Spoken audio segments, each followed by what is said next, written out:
Hello, my name is Dewey Dell. I have three older brothers, Cash, Darrell, and Jewel, and one younger one, Vardaman. My mother's dying, and my father is the laziest person on the planet. I haven't met anyone lazier, ever. My pa should have called the Dr. Peabody weeks ago, but since he didn't, my mom is going to die while Cash builds her coffin right outside her window.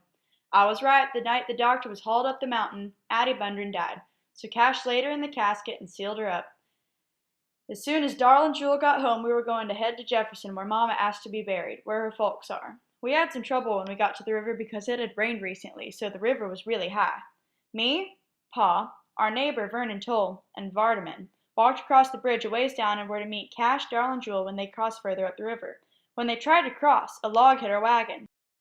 The coffin went sailing down the river. Darl jumped into the water to swim ashore. Cash stayed on the wagon to try and save everything, but only managed to break his leg again, and Jewel struggled to get his horse ashore. In the process, the wagon was damaged and the mules drowned. As we stayed the night at a kind man named Gillespie's home, Vardaman said he saw Darl light the barn on fire. I told him, "You mustn't tell nobody." I hate Darl. Okay, so I haven't been very straightforward with y'all. I'm pregnant. And the main reason I want to get into town is because I don't want this child.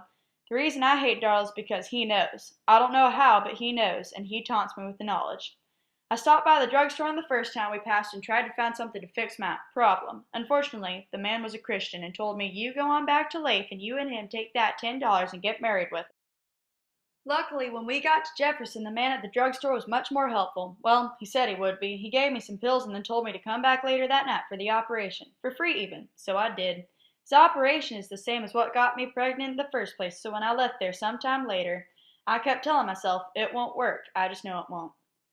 Well, we finally buried Addie, and thank goodness because she stunk, and right after we finished, I turned Darl over for burning down the barn. He would be locked up for sure, and I would never have to deal with him again. Cash got his leg patched up as best as we could get when we took home a new Miss Bundren. She even had a little radio box. Nothing really changed for Vardaman. Jewel lost his horse. As for me, only time will tell. Well, I guess that's all there is for now.